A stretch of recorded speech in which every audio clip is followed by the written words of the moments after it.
Hi, I'm Brent Hardgrave, and I wanted to give you guys a tip out there in the Hairskeen world to do some time-saving things for yourself. Sometimes when you already know a client, you already have a relationship, and they've already had the experience of Hairskeen, and they're coming in for their second unit, sometimes you need to get ready beforehand and save yourself a little bit of time.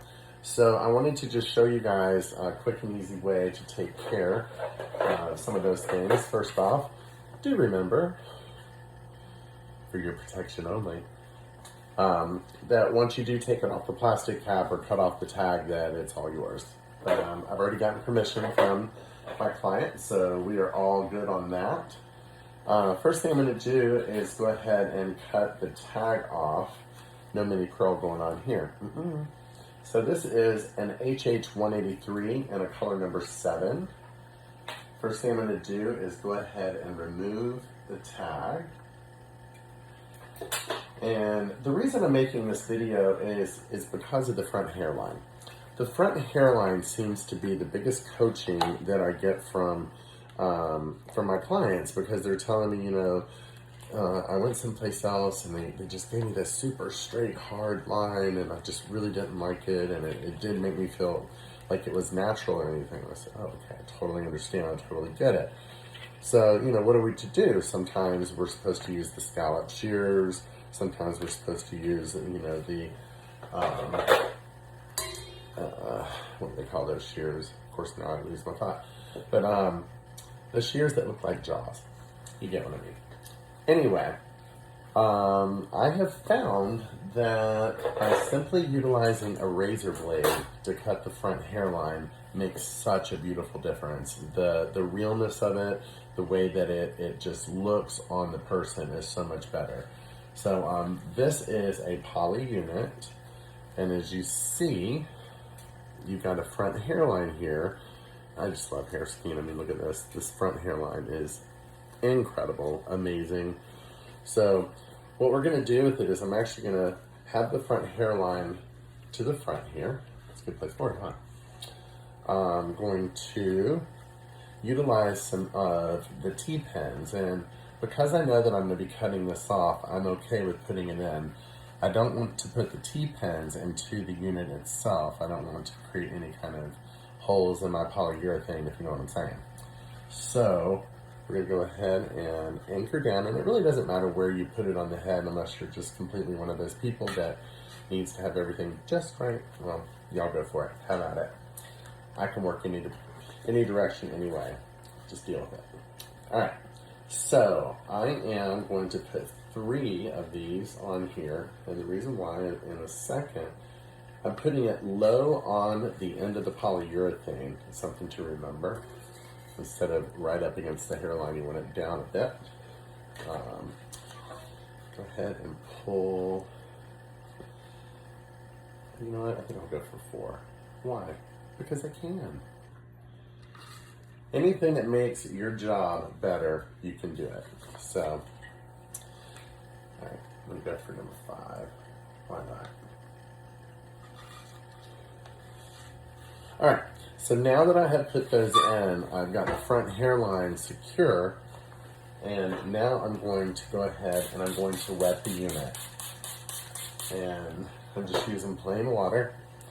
Then I'm using this wonderful brush, which is kind of a cool secret that should be coming out pretty soon. I can't really talk about it because it's a prototype, and, well, I've been asked not to, you know, give it up. So, on that point, moving the hair away from the front hairline and just really, really directing it, moving it back. There we go, it's starting to work for me.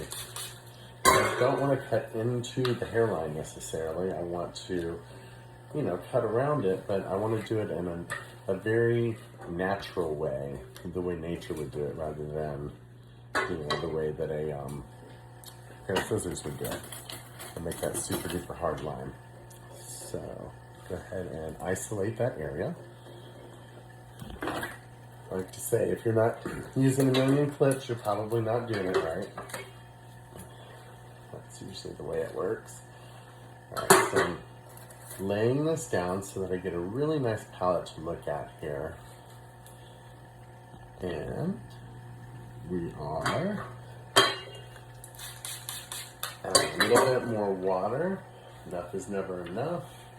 Kid of the 80s, so everything in excess for me, please. Thank you. Alright, so we got this going back for us.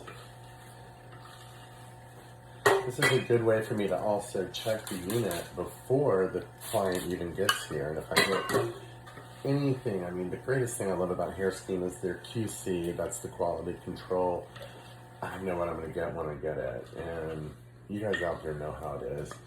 You wait 12, 16, 18 weeks. It feels like a prison sentence. And, then finally your hair comes and it's not what you thought it was going to look like.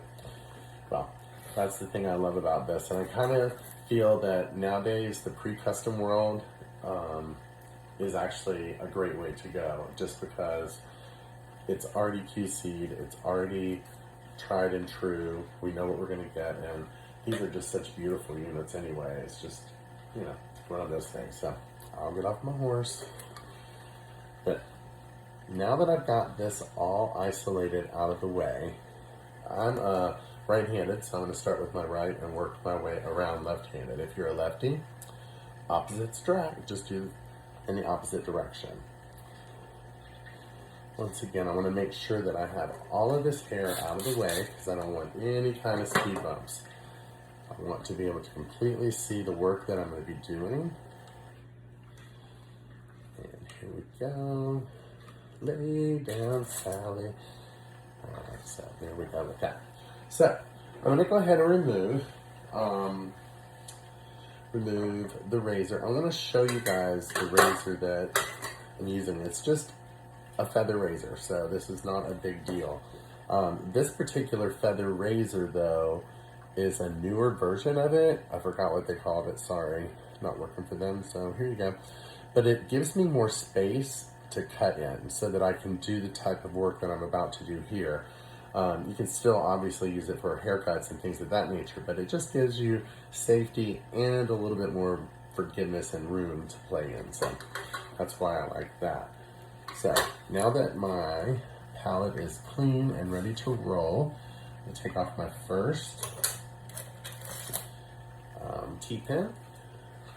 Like I said, if you haven't used 50 clips, you haven't used enough. I'm going to go ahead and clear off my workstation that I'm working with. And then I'm going to pick up feather razor. Alright, so hope you guys can see here. Let me see if I can get a little more light on the subject. There we go, that looks good. And so when you're looking at the front hairline, what do you want to see? One thing that you want to see is almost a scalloped edge. However, if it's too scalloped, or if it's too perfect, then it's imperfect. So what we want is something that's very imperfect, so that, smooth of course on the edges, but something that will lay into their scalp, and when they lay it down, hair is growing from kind of like different places, so it just has that beautiful natural feeling to it. So here's where we're going with this. I'm gonna go ahead and pick this up, and I take the hair behind. I take it behind here. I hold this, and I utilize my pointer finger to go through and to remove any excess PU. And the cool thing is, if you notice, I'm taking in, taking out, taking in, taking out.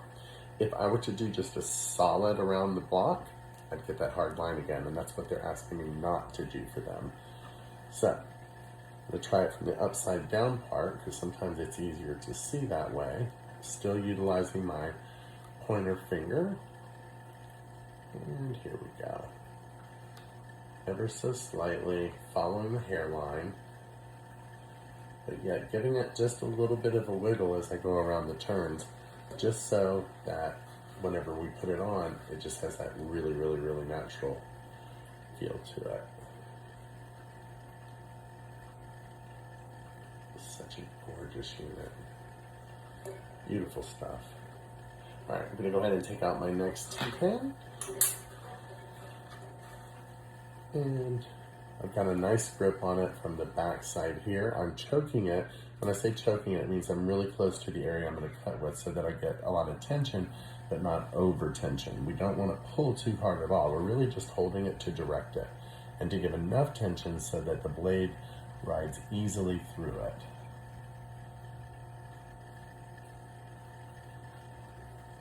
There we go.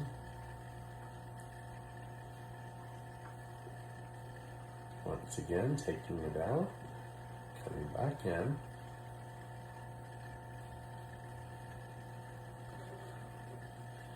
Now, at this point of the game, I like to just get rid of all of this. I don't need to have any hitchhikers coming along for the ride.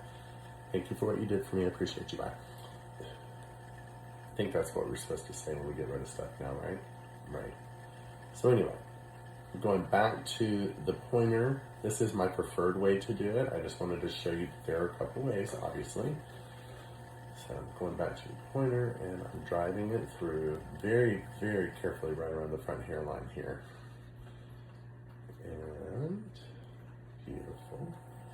Just getting enough peel back here that the blade really isn't doing a whole lot of work.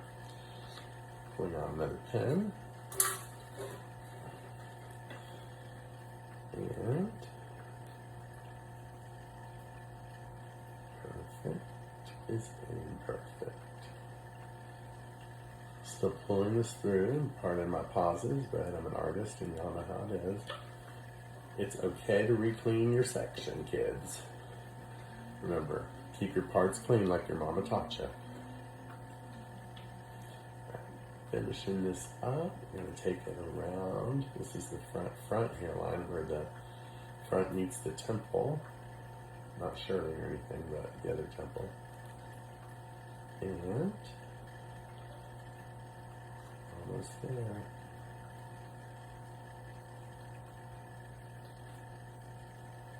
Take it to the end. All right. So now what that's done for me is it's created an irregular edge. And I know that looks really, really kind of bumpy and crazy, but when you lay it into the hairline, it makes the hairline look so much more real. So what I will do at this point is I will go around, and if I'm looking at the front here, notice, I did this on purpose so I can show you this. Notice how right at this point here, it's a little bit gappy, meaning it still has a little bit of PU left on it. So I turned it over because I've already seen the front hairline, I already see where it's at. So I just want to show you that, let's say you have some hiccup points or some places that are just too much polyurethane in the front. This is how you're going to want to get rid of that. Same thing as we did before, just let the blade do the work.